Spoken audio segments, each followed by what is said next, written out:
Située dans le 3e arrondissement de Paris, au cœur du Marais, la rue Charlot mesure 652 mètres de long et 10 mètres de large.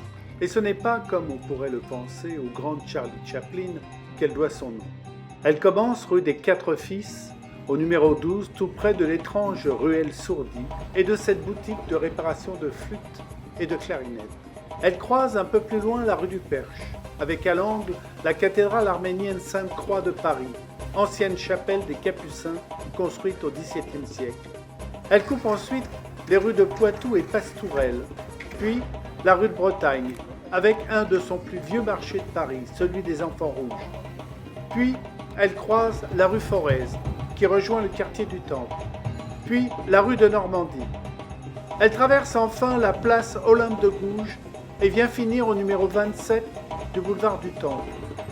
Elle se caractérise par ses nombreux et très beaux hôtels particuliers, tous ayant appartenu à sa grande époque à des notables ou édiles notoires.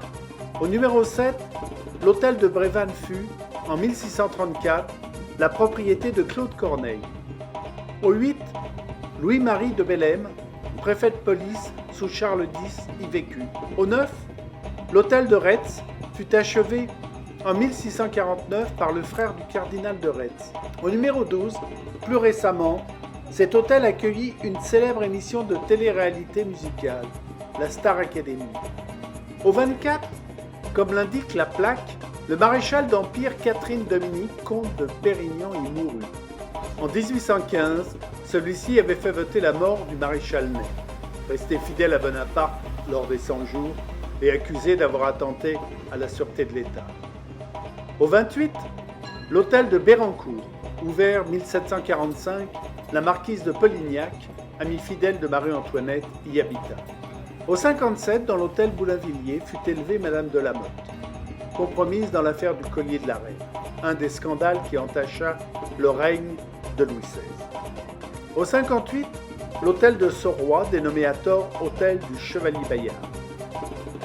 De chaque côté de la rue, les immeubles anciens, avec leurs atypiques portes d'entrée, ont traversé le temps. Ils témoignent de la vie bourgeoise qui devait régner dans ce quartier dès sa construction.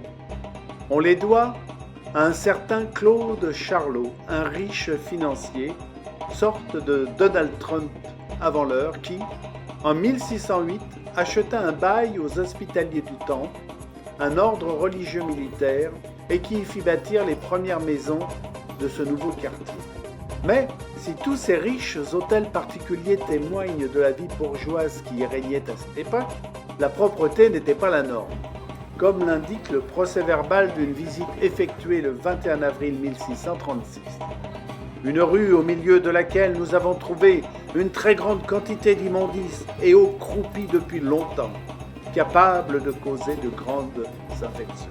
Aujourd'hui, il demeure encore quelques anciennes échoppes d'artisans qui ont occupé la rue pendant de longues années, mais qui, petit à petit, ont laissé la place à des restaurants branchés, à des fast-foods ou cafés chics, ainsi qu'à des boutiques de vêtements vintage, d'accessoires de mode et d'objets.